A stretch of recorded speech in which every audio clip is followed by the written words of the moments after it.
si Gasera, saka si Bumbilya. Nagyabang si Kandila, sabi niya, alam nyo, hangang-hanga sa akin ang mga tao. Pag sinindihan ako, yung isang kwarto, lumiliwanag. Yung hindi nila makita, nakikita nila, wag lang hahangin. Ako ang pinaka maganda na nagbibigay ng liwanag sa mga tao. Sabi ni Gasera, wala. Pag ikaw ay nahanginan, namamatay ka, nawawala yung liwanag mo, saka nauupos ka. Ako si Gasera, pag nilagyan ako ng gas, binombahan, mas maliwanag ako sa'yo. Nagbibigay ako ng liwanag. Ito yung liwanag na hinihingi ng ating boss, ng may-ari sa atin. Ganito ang liwanag. Sabi naman ni Bumbilya, wala kayo sa lolo ko. Lolo ko si Floricent, mas maliwanag sa inyo. Pero ako si Bumbilya, pag nilagay ako sa taas, ako sa taas, naliliwanagan kahit baba. Ako yung kailangan ng ating amo, ng ating boss para magbigay liwanag. So, sabi niya, wala kayo lahat. At nakikita natin yung pag-iibangan nila, pero nung inilabas silang tatlo, inilabas si Kandila sa nagliliwanag na araw, hindi nakita man lang yung liwanag niya. Nung nilabas si Gasera dun sa nagliliwanag na araw, hindi man lang napansin yung liwanag niya. Nung nilabas si Bumbilya doon sa liwanag, hindi man lamang nakita yung liwanag niya. Yung Kandila, yung Bumbilya, yung Gasera, iyon yung halimbawa ng mga mabubuting gawa at iyon yung mga pinagmamalaki ng tao na akala nila makakaabot sa pamantayan ng Diyos. Subalit, ang araw ay may halintulad natin sa pamantayan ng Diyos. Ang mabubuting gawa natin o yung religion, ano bang pinagmamalaki natin ay kagaya lamang ng Kandila, Bumbilya o Gasera na pag inilagay doon sa pamantayan ng Diyos ng liwanag, walang makikitang liwanag o gawa. At ito yung nais paratingin ni Apostol Pablo sa kanyang sulat dito sa pag-aaralan natin. Na ang mabubuting gawa, na ang relihiyon, na ang anumang meron tayo na pwede natin ipagmalaki ay hindi pwedeng umabot sa pamantayan ng Diyos. Ang liwanag ng Diyos ay kagaya ng liwanag ng araw. Ganon, ang pamantayan ng Diyos. Higit pa roon. Ang kabanalan, ang righteousness, ang attributes ng Diyos, higit sa liwanag ng araw na kailangan maabot mo iyon para ikaw ay maging karapat-dapat sa harap ng Diyos. Na wala namang makakagawa noon. Kaya nga, sa ating message ngayon, makikita natin sa Roma chapter 3 na natapos ng ihayag ni Pablo ang lahat ng kanyang dapat ihayag sa mga Hentil, sa mga Hudyo para sabihin, walang matuwid, wala ni kahit isa. Nandito na tayo sa part na final verdict na. Final verdict na ang hatol ni Pablo. So makibukas kayo sa akin sa Roma chapter 3 verse 9 to 20.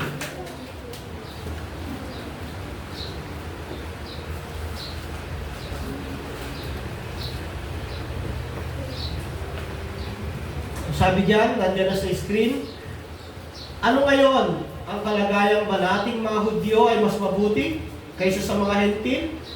Hindi. Tulad nga ng aming napatunayan na ang lahat ng tao ay nasa ilalim ng kapangyarihan ng kasalanan, maging Hudyo o Hentil man. Ayon sa nasusulat, walang matuwid, wala kahit isa. Walang nakakaunawa, walang naghahanap sa Diyos. Ang lahat ay lumihis ng landas at nagpakasama. Walang gumagawa ng mabuti, wala kahit isa. Parang bukas na libingan ng kanilang lalamunan. Pananalita nila ay pawang panlilinlang, ang labi nila ay may kamandag ng ahas. Puno ng pagmumura at masasakit na salita ang kanilang bibig. wala silang atubili sa pagpatay ng kapwa. Parang dinaraanan ng salot ang kanilang madaanan. Hindi nila alam ang daan ng kapayapaan, hindi sila marunong matakot sa Diyos. Alam natin na anumang sinasabi ng kautusan ay sinasabi sa mga nasasakop nito upang walang maidahilan ang sinuman. At dahil dito, malalagot ang lahat sa Diyos. Walang taong mapapawalang sala sa paningin ng Diyos sa pamamagitan ng pagsunod sa kautusan. Sapagkat ang ginagawa ng kautusan ay ang ipaalam sa tao na siya ay nagkasala. Salamat po sa pagkabasa ng salita ng Diyos. Ito ang final verdict ang final verdict ay isang concluding decision na ginawa sa trial ng usually ang jury o judge ay gagawa ng conclusion sa isang kaso at ano yung pinaka-outcome nito. So ito ang final verdict ni Pablo.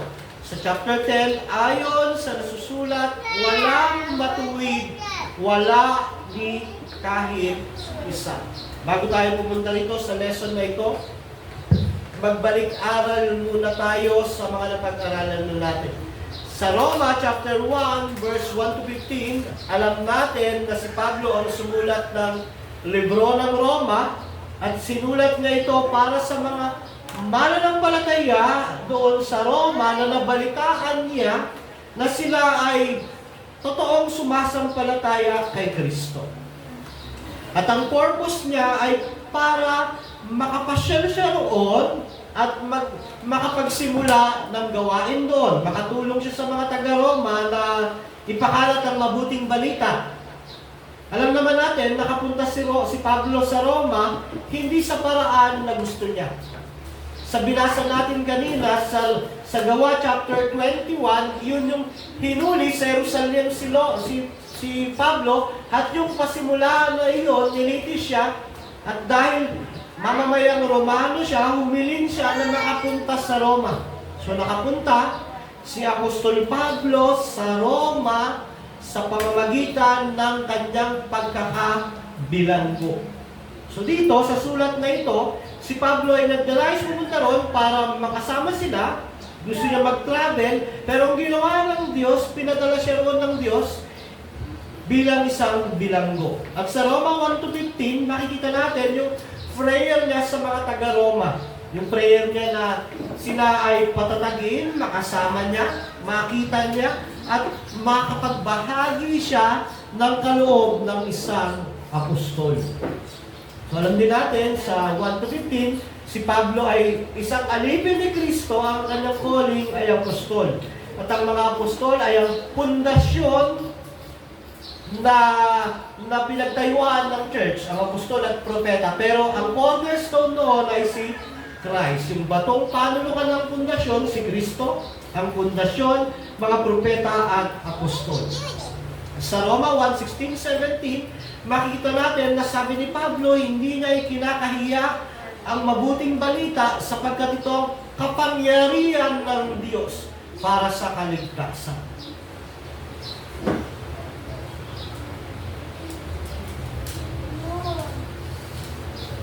Ano yung pula? Ang kapangyarihan ng Diyos para sa kaligtasan ay ang mabuting balita.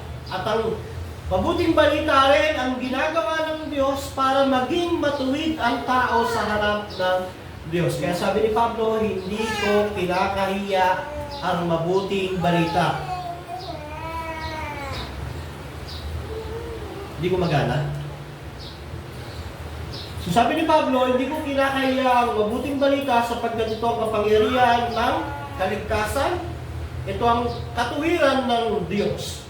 So may mga tao na kinakahiya ang mabuting balita na pag-aralan natin. Una dahil sa hindi naman talaga sila ligtas. Wala kang aasahan sa unbeliever para i-share ang mabuting balita sa mga kapwa niya, unbeliever din. So ang unbeliever, malalaman mo, hindi talaga nag-share ng gospel yan. Kasi nga, kinahihiya niya talaga yan. Nalaman din natin na hindi nag-share yung iba, believer naman, pero immature. Hindi alam yung mabuting balita, o kaya naman siya ay kulang sa knowledge, hindi pa siya nag-grow, kulang pa yung pagmamahal niya kay Christ sa church, kaya sa mga unbeliever, kaya wala siyang time mag-share ng gospel. Kinahihiya niya, bagamat siya ay believer o saved na. At malalaman na pag-aralan din natin na may mga kinahihiya yung magandang balita, ang ginagawa naman nila, wina-water down nila, dinadagdagan nila yung gospel para matanggap ng tao. Binabawasan naman nila para hindi masyadong masakit. Kasi ito yung mga nahihiya naman, ang ginagawa ay nagsishare naman, pero ang ginagawa nila, binabawasan. Dinadagdagan, so lumalabas na ibang gospel yung sinishare. Bakit? Dahil kinahihiya nila. Pagdating ng Roma 18, sinimulan ni Pablo yung paghahayag ng puot ng Diyos sa mga hentil. At paghatol din ng Diyos sa mga hentil. Sa paghahayag na ang mga hentil ay alam ng tao na may Diyos dahil nalaman niya sa pamamagitan ng general revelation. Nakita niya, may araw, may buwan, may bituin, ibig sabihin, may Diyos.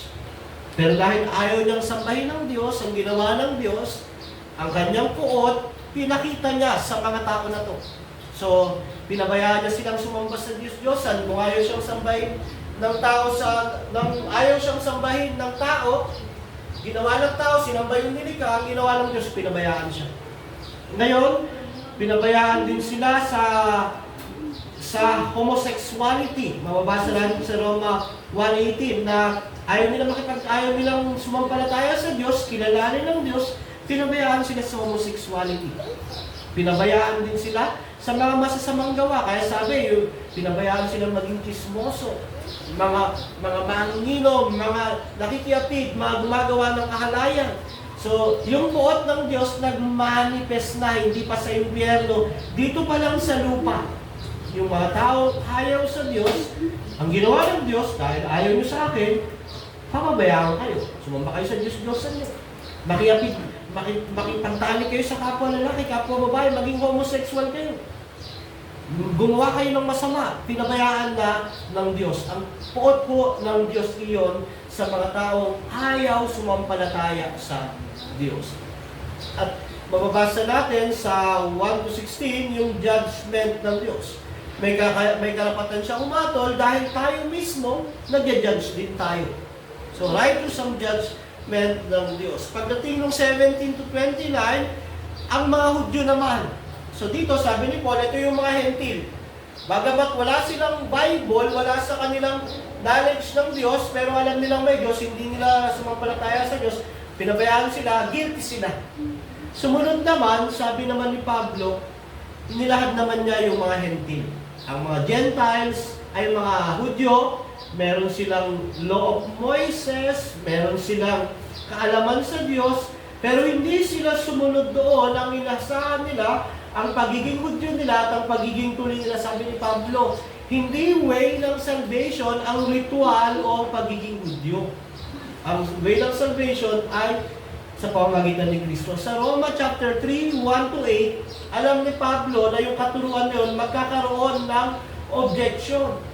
Ang sabihin ng mga Hudyo, ano ngayon, paano naman yung pagiging Hudyo namin? Wala na bang kabuluhan yun? Hudyo kami, tuli kami, wala bang kabuluhan yun? Sabi ni Pablo, hindi. Napakalaking privilege niyan.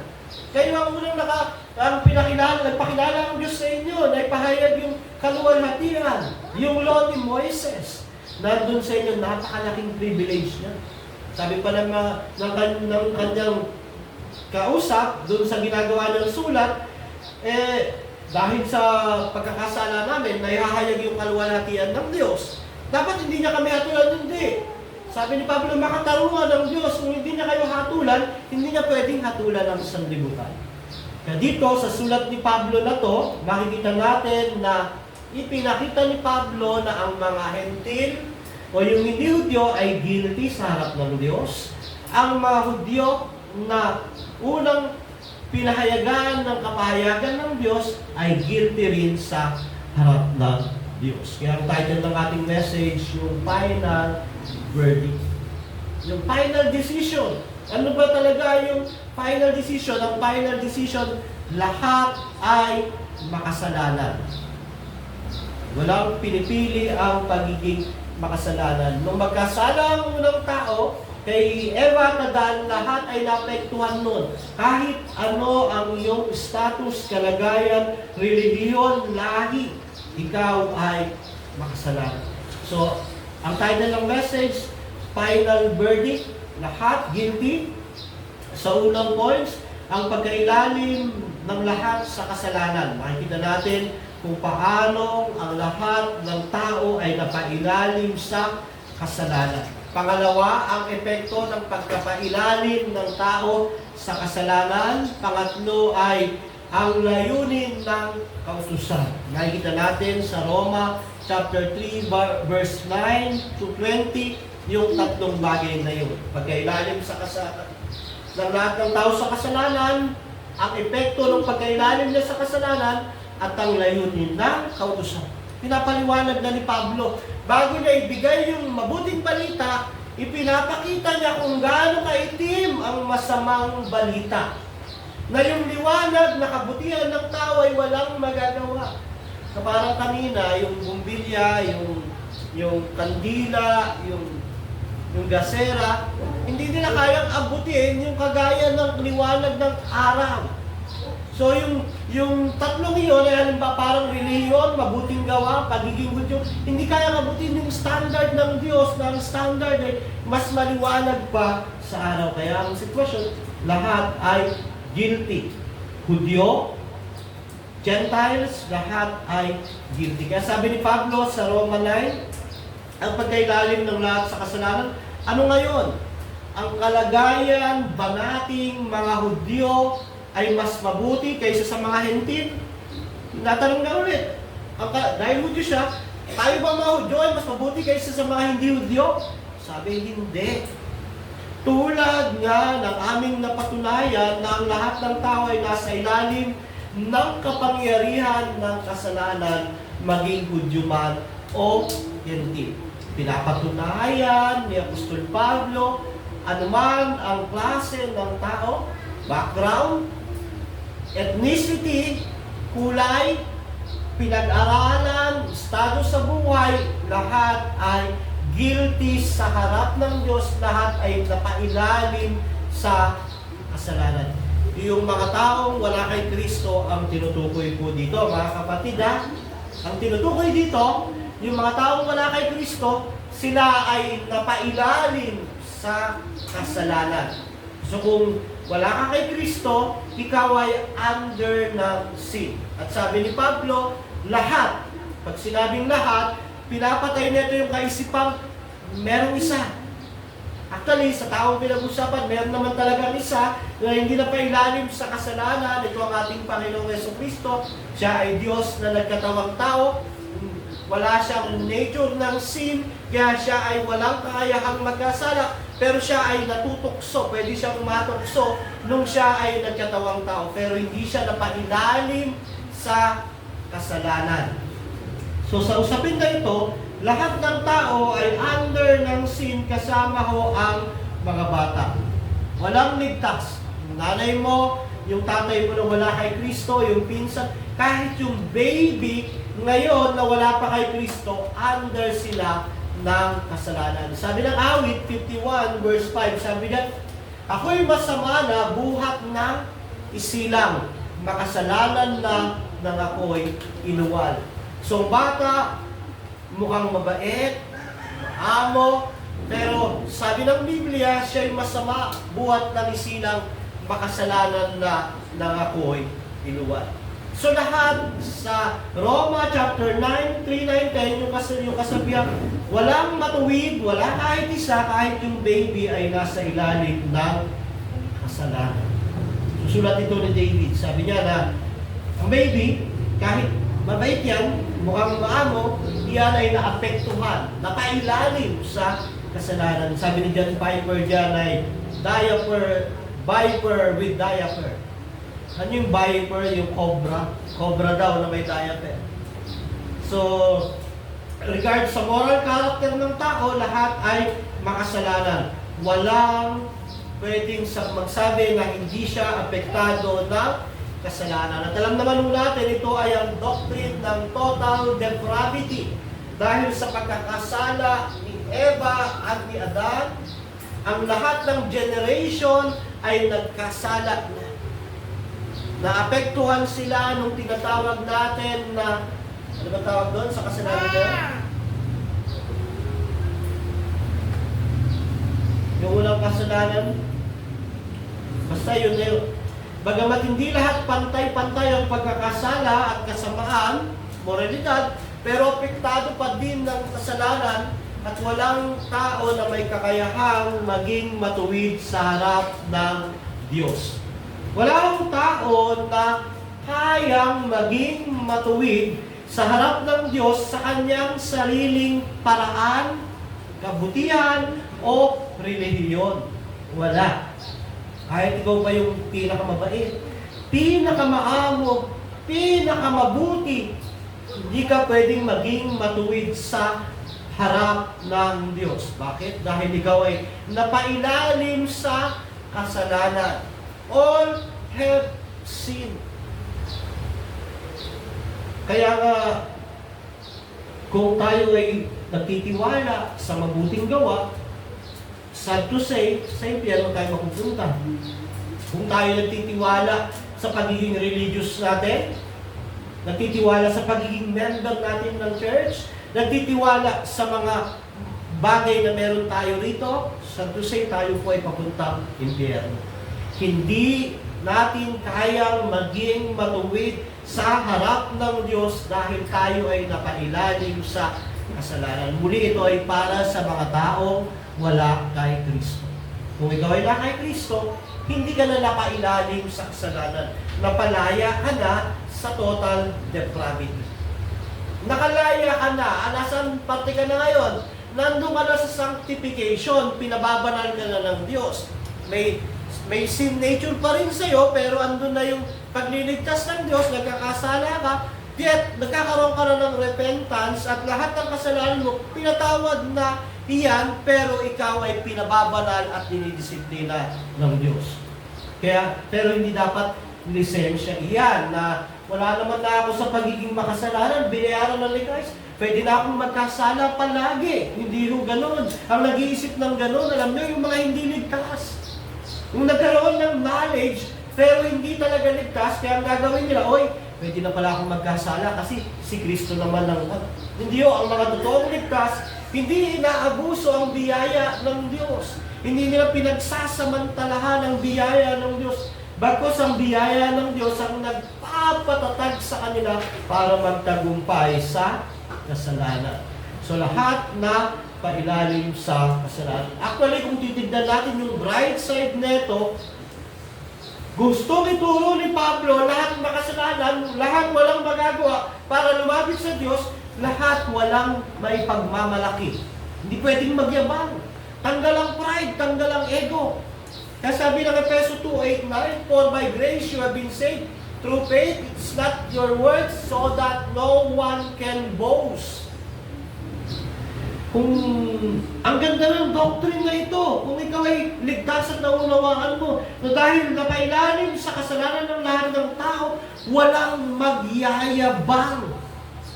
Walang magmamalaki na siya ay naligtas dahil sa kanyang sarili.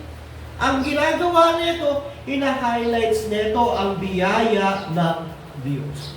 So yung mga tao hindi maunawaan ng pagiging makasalanan nila, walang kakayang lumapit sa Diyos, ang nagiging kaisipan nila, para maligtas ako, maglilingkod ako. Para maligtas ako, mag-church ako palagi. Para maligtas ako, gagawa ako ng buti. Ako, gagawa ako. Ang nangyari, mayabang sila, mapagmataas sila. Punong-puno ng pride. Pero hindi ganun. Kaya dito, sinasawatan ni Pablo ang pagmamalaki ng mga Hudyo. Privilege kayo. Kayo ang Israel, kayo ang bayan ng Diyos, galing sa inyo si Kristo. Naranasan niyo yung Shekinah na glory nung panahon ni Moises. Alam niyo ang pagsamba. Pero hindi iyan ang makapagliligtas sa inyo. Ang makapagliligtas sa inyo, faith in Christ. Wala silang ipagmamayabang.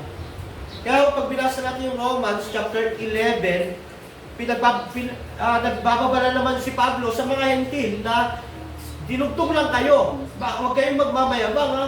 Hindi kayo dati kasali, dinugtong lang kayo.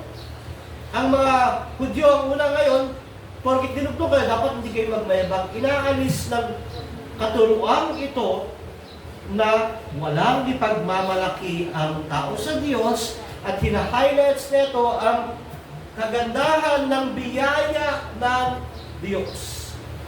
At pinapatatag nito yung kumpletong pagdepende natin sa Diyos. Kapatid, kanino nakadepende ang kaligtasan mo? Sa pag-attend mo sa church? Sa pagdalo mo sa prayer meeting? Sa pagiging mabuti mo? Hindi. Pag gano'n ang independence ng salvation mo, ikaw ay ligaw. Ang dependence ng salvation mo ay ang biyaya ng Diyos sa pamagitan ng pananampalataya sa gawa ni Yesu Cristo. Di ba? Kaya maraming relihiyon, mayabang eh. Ang laki ng building namin. Ang dami naming member. Grabe kami magpan. Talagang halos mamatay kami. Kung umawit kami, ang dami. Andun yung faith ng salvation nila sa mga bagay na hindi sila maliligtas. Pero ang totoong Kristiyano, ang sabi lang ganito, makasalanan ako, wala akong kakayahang maligtas. Si Kristo lang ang pag-asa ko. Totally dependence kay Christ. Yun ang beauty ng turo na ito ni Pablo na sinimulan niya, Romans chapter 1 hanggang 3 hanggang 20. Dito niya tinapos sa final verdict, lahat guilty sa Diyos.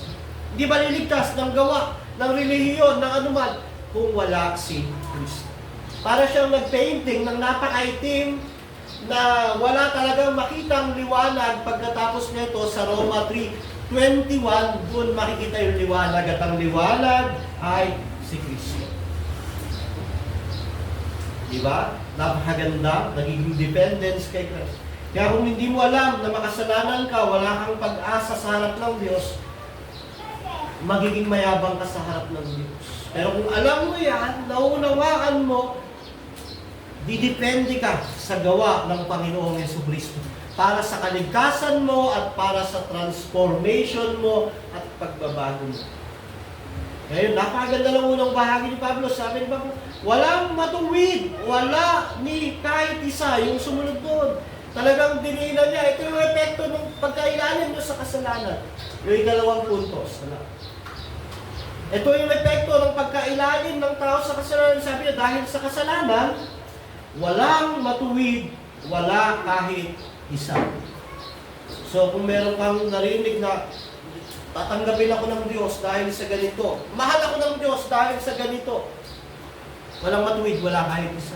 Pag may taong, paano ka naliligtas? Sasabihin niya, sa pamamagitan ng mabubuting gawa, pagbibigay sa simbahan, pagsisimba, paglinggo, sabihin mo, walang matuwid, wala kahit isa. Dahil lahat nagpailalim sa kasalanan. Dahil doon, ang epekto ng kasalanan, sabi diyan, walang nakakaunawa, walang naghahanap sa Diyos, ang lahat ay lumis ng landas at nagpakasama. Walang gumagawa ng mabuti, wala kahit isa. Parang bukas na libingan ang kanilang lalamunan, pananalita nila ay pawang panlilim lang. Ang panlabi nila ay may kamandag ng ahas. Puno ng pagmumura, masasakit na salita ang kanilang bibig. Wala silang atubilis sa pagpatay ng kapwa. Parang dinadaanan ng salot ang kanilang madadaanan. Hindi nila alam ang daan ng kapayapaan.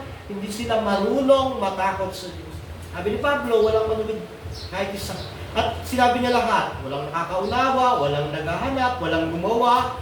Yung bunganga nila, ganito, puno ng pagmumura.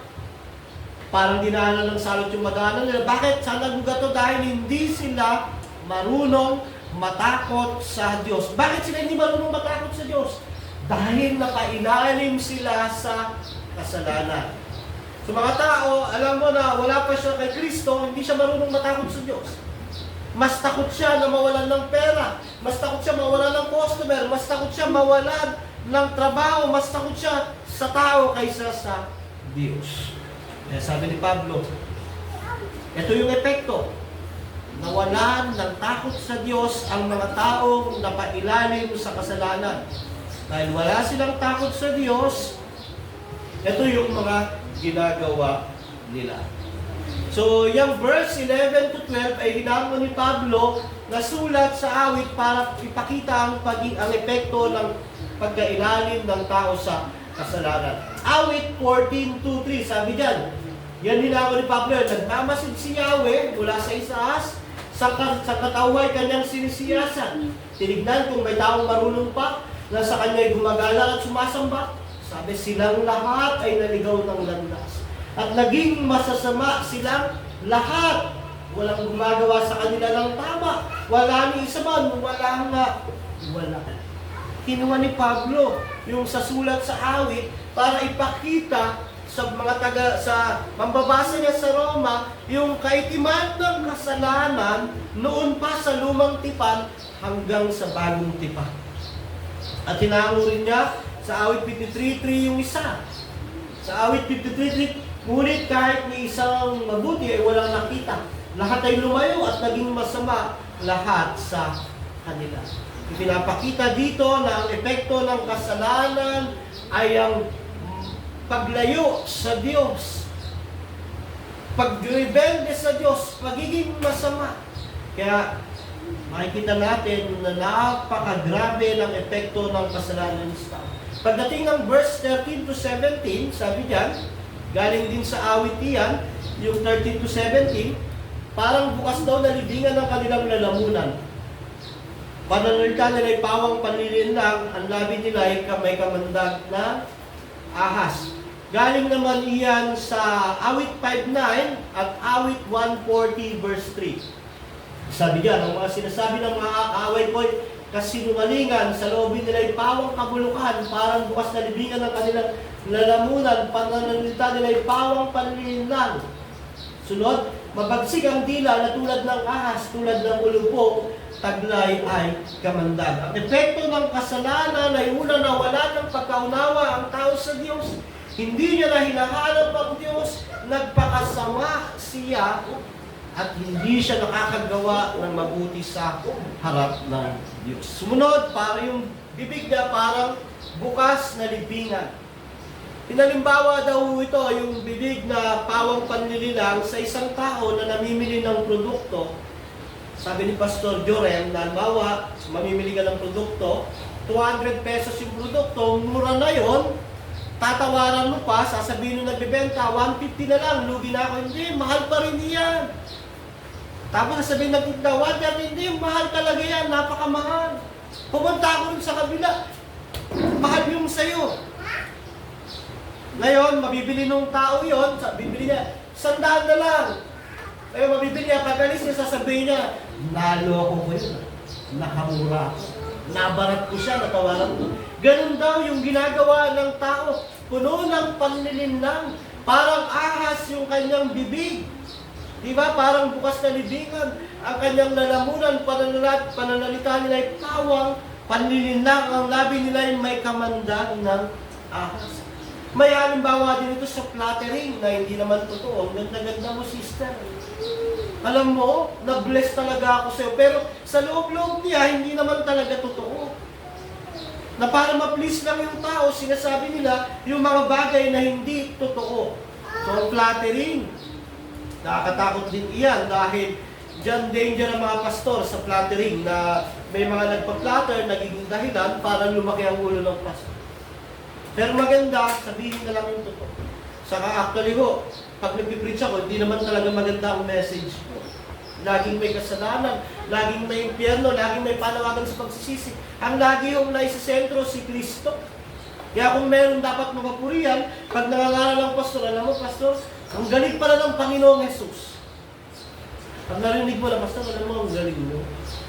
Sabihin ko na lang, parang bukas na libingan ng kanilang lalamunan. Pananalita nila ay pawang panlililang, ang labi nila ay may kamandag na ahas. Pero kung sasabihin ko, pastor, ang galing ng Panginoong Jesus, kahanga-hanga ang kanyang ginawa. Hindi flattering, hindi lang tama. Dahil sa pangangaral, pagtuturo, dapat si Kristo ang nabamagnify, nakikita na itataas. Pero dahil sa kasalanan ng mga tao, ang labi nila ay puno ng panlilinlang, may kamandag na parang ahas. Uso yan sa mga kababaihan, Maraming gumagawa niyan, yung mga kalalakihan, pag nililigawan kayo, todo ang bola. Kasi gawain ko dati yan, nililigawan ko yung asawa. Napakaganda mo talaga. Talagang, ibibigay ko sa iyo ang langit, ang buwan, ang bituin, ang araw. Grabe yung pangako talaga eh. Pero nung nasagot na, tapos mag-asawa na, ikaw na bahala dyan. Busy ako eh. So mag-iingat po, mga kababaihan. Ang taong wala kay Kristo, at ang tao talaga, kahit minsan ligtas na, meron pa rin ganyan, parang bukas pa rin nalibingan ng lalamunan, may panlilin lang. Kaya dapat tayo mga kapatid, ito yung ingatan din natin, yung ating bibig. At alam ko, bilang pastor, ako ang unang guilty. May time talaga na naiinis, nagagalit, sabi dyan sa 14, puno ng pagmumura, pero hindi ako nagmumura. Hindi ako nagmumura, minsan lang sa isip, pag talagang galit na galit ako. Pero hindi ako nagmumura na lumalabas sa bibig. Pero lahat po tayo guilty rito. Kaya nga pag gumagawa ako ng sermon, ang unang nasasaktan ako. Ang unang tinatamaan ako, paano ba ito Lord? Sorry na naman. Ako na naman ito. Sabi ng 14, dahil daw sa pagkailalim sa kasalanan, puno ng pagmumura at masasakit na salita ang kanilang bibig. Yung wala silang atubili sa pagpatay ng kapwa, yung pagsasalita yung mga salita na halos talagang patayin mo na sa salita. Yung ano mo, di ba? Ano bang mas masakit? Yung sabihan ka na ikaw ay kahit lang inuting, walang pakinabang, o paluin ka. Ang mas masakit ko yung ganong salita, kasi tatalim sa puso at isip mo yun. Yung napalo ka, tapos na kaagad yun pag wala na yung natay. Pero ganito yung mga tao, masasakit na salita, yung malabas sa kanilang bibig, na parang pinapatay nila ang kanilang kapwa. Epekto ito ng pagkailalim sa kasalanan. At alam niyo, pinagugatan nito dahil hindi sila marunong matakot sa Diyos. Ito yung conclusion ni Paul. Ito yung naging epekto. Dahil sa pagkakailalim mo sa kasalanan, sabi ni Paul, ayaw niyo lang matakot sa Diyos dahil hindi na kayo marunong matakot sa Diyos. Ito ang nangyari sa inyo, hindi niyo na hinahanap ang Diyos. Puro panlilin lang na yung lumalabas sa bibig niyo, puro masasakit na salita na, at ang buhay niyo ay naging masama. So, alam natin na yung mga wala kay Kristo, na nasa ilalim ng kasalanan, at mangyayari lamang makalaya sila sa pagkailalim ng kasalanan pag sila ay magsisi, tumalikod at sumampalataya kay Kristo. Bagamat ang mga epekto ng kasalanan ay malubha sa isang tao, walang matuwid, wala ni kahit isa. Ito sa harapan natin, meron ba itong sasabihin niya na hindi ako nagkasala kahit isang beses, Pastor? Matuwid ho ako. Wala. Lahat tayo. Nung wala tayo kay Kristo, gano'n ang ating kalagayan. Kung magmura, sabi, wagas.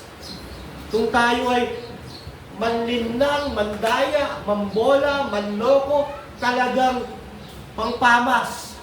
Talagang award. Sabi nga, alam niyo, nung ako ay na-born again, ang isa sa struggle ko dahil nasa CX kami. Kailangan mo magsinungaling, kailangan mo manira ng ibang produkto para bumenta ka.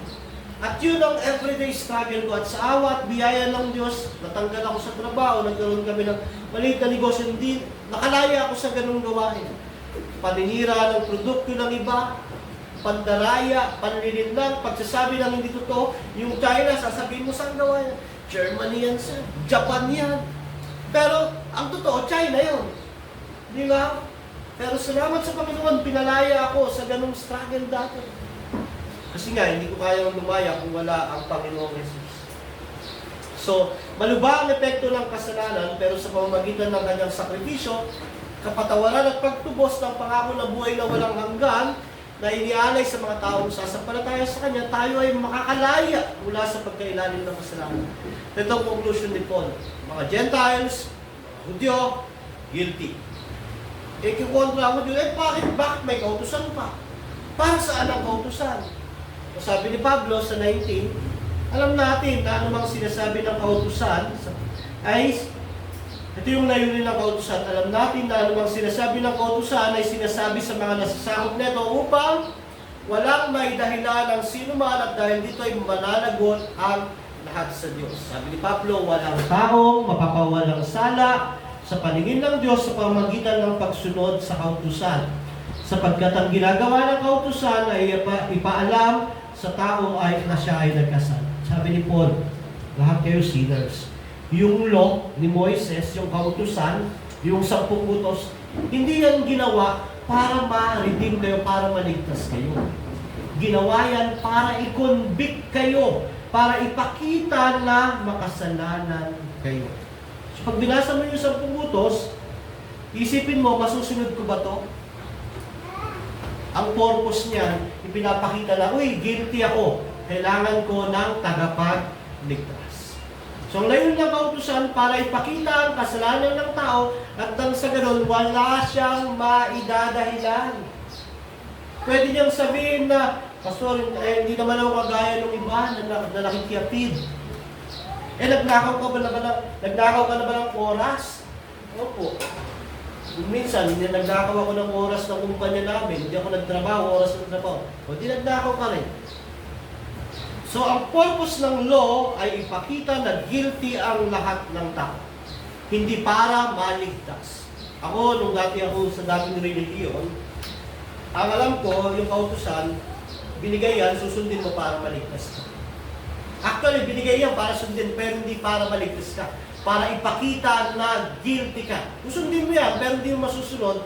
Dahil doon, malalaman mo, guilty ako, kailangan ko ng makakasunod nito. At yun ang ginawa ni Kristo. So, pinapakita ng kautusan ng napakalaking agwat sa pinakamabuting gawa ng tao sa pamantayan ng Diyos. So, ang law, pinapakita niya yung agwat ng gawa ng tao sa standard ng Diyos. At dito, napatunayan, lahat ay hindi kayang abutin ang standard ng Diyos. Sino kayang sundin ng 10 utos? Yung una pa lang, love the Lord your God. Ibigin mo ang Diyos ng buong puso. Yun yung pag sinamarize mo, yung wag kang magkaroon ng ibang Diyos. Pag sinamarize mo yun, ibigin mo ang Diyos ng buong puso, isip, lakas, walang makakagawa no.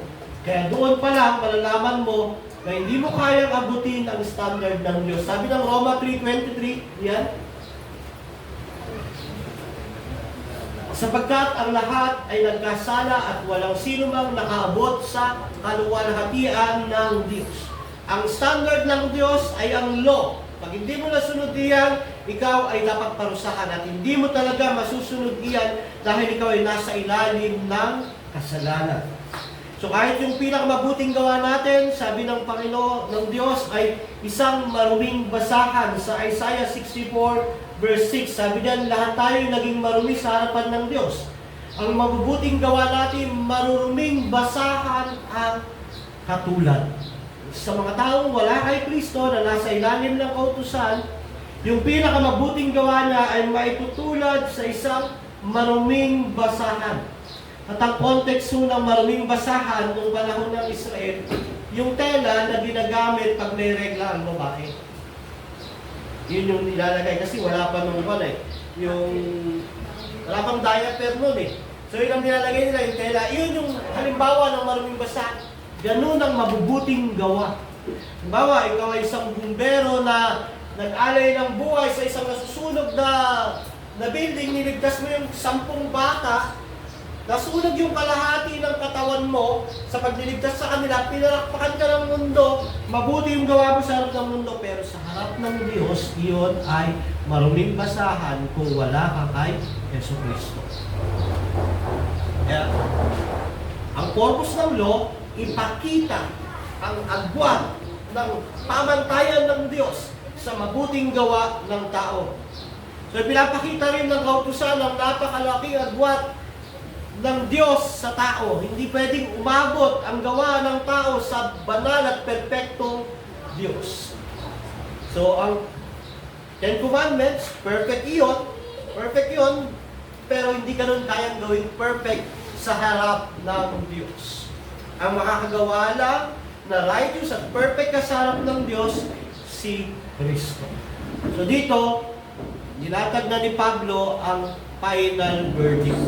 Bago niya ipahayag yung biyaya ng Diyos sa Roma 3:21 to 23 hanggang sa susunod na talata, ipinakita niya muna yung pangangailangan ng tao ng tagapagligtas. Dahil lahat ay guilty. Parang sa korte. Guilty. May hatol. Ngayon anong kailangan? Kailangan ng Savior. So, ang point, ang final verdict ni Paul, all are sinners. Even babies. So, all of us need a Savior. Ito ang kondisyon ng humanity kung wala pa siya kay Kristo. Ito ang kondisyon ng tao kung wala siya kay Kristo. Guilty, siya ay nakaabang, nakahanda sa judgment ng Diyos. Ngayon, kung ikaw sumampalataya kay Kristo, nakalaya ka na rito. Hindi ka na guilty, ikaw ay isang bagong nilalang. Kaya ang challenge, kung ikaw ay napalaya na sa hatol ng Diyos, hindi ka na guilty, ikaw ay justified na, sinasanctified na o pinababanal, gaya ng Roma 8.1, ang sabi ng Roma 8.1, ano bang sabi ng Roma 8.1? Wala nang kahatulan sa mga taong na kay Kristo na. Kung ikaw ay ganito na kay Kristo na, ang task o obligasyon mo ngayon, ang challenge, i-share naman sa iba ang tinuturo ng salita ng Diyos. Mga kapatid, napalaya ka na. Kung ikaw ay na kay Kristo, wala ka na sa pagkailalim sa kasalanan. Hindi ka na alipin ng kasalanan. Ang mabubuting gawa mo ay magbibigay na ng glory kay Lord dahil kay Kristo. Hindi na yun maruming basahan. Kung ikaw ay doon na sa ganung kalagayan, ang task mo ay turo ang salita ng Diyos sa mga kamag-anak mo na wala pa kay Kristo. Sa mga kaibigan, kasama at kakilala. Dahil ito ang proof na nakalaya ka na. Bago tayong maging selfish, self-centered, huwag puro material provision lang ang nagbibigay natin sa ating mga mahal sa buhay. Mahalaga ho ang spiritual provision. Kaya ang tanong, kailan ka huling nag-share ng gospel, kapatid? Kailan? Kailan ka huling nag-invite para sa church, sa iyong local church? Kailan ka huling nag-praise para sa pamilya mo na nakilala kay Kristo? Kailan ka huling nag-pray sa mga kaibigan mo na sana pag in-invite ko sila, makasama ko sila sa church, marinig nila yung gospel? Kailan ka huling nag-pray sa mga kapitbahay mo, sa mga kaibigan mo na unbeliever? Kailan ka huling nag-invite sa church ng isang unbeliever para marinig ang gospel? Kung di mo nagagawa yun, simulan mo mamaya. Simulan mo sa Lunes, sa Martes, na i-share ang gospel. Dahil nakakatakot ang puot at hatol ng Diyos. Dahil lahat ay guilty. Kasi minsan, nakikita natin yung tao, mabait naman siya. Okay na yan. Hindi naman siya masamang tao. Okay na yan. Tumutulong naman siya sa kapwa. Nagbibigay naman siya sa church. Okay na yan. Hindi ho. Kahit gaano kabuti ang kaibigan mo, yung mahal mo sa buhay, kahit gaano siya kabait, kahit gaano siya kagalang, kung wala siya kay Kristo, siya ay guilty. Siya ay papuntang impyerno. Mas maganda pa yung mga nakakulong na nakarinig ng gospel, maliligtas kaysa sa mga taong mabuti, mabait, pero ayaw sumampalataya sa Ebanghelyo ng Panginoong Jesucristo. Dahil nakakatakot ko ang puon at hatol ng Diyos. So ito yung conclusion ng Roma 3:9-20, ang final verdict, all are guilty. Nakailalim lahat sa kasalanan at ang epekto nito, wala silang takot sa Diyos. Naging masama. Puro panlilin lang ang kanilang labas ng kanilang bibig. At dito pinakita rin ang kautusan na hindi nakapagliligtas. Ang kautusan ay nagpapakilala lang ng kasalanan, nagpapakita na tayo ay guilty. Isa lang ho ang nakapagliligtas, ang ating Panginoong Jesucristo. Ngayong umagang ito, kung wala ka pa kay Kristo, simulan mo sa pagsisisi sa kasalanan. Pagsisihan mo ang mga kasalanan mo, talikuran ito, at sumampalataya kay Kristo. Sa ating napag-aralan, ang pananampalataya ay trust. pagtitiwala. Tamang may knowledge, tamang may belief, pero ang saving faith ay trust. Kung hindi ka pa nagtatrust kay Kristo sa salvation mo, gawin mo na ngayong umagang ito. Pagsisiya ng kasalanan, talikuran, at magtiwala sa gawa ni Kristo sa krus ng Kalbaryo. Sapat iyo. Tayo mo tumayo, tayo mo lang.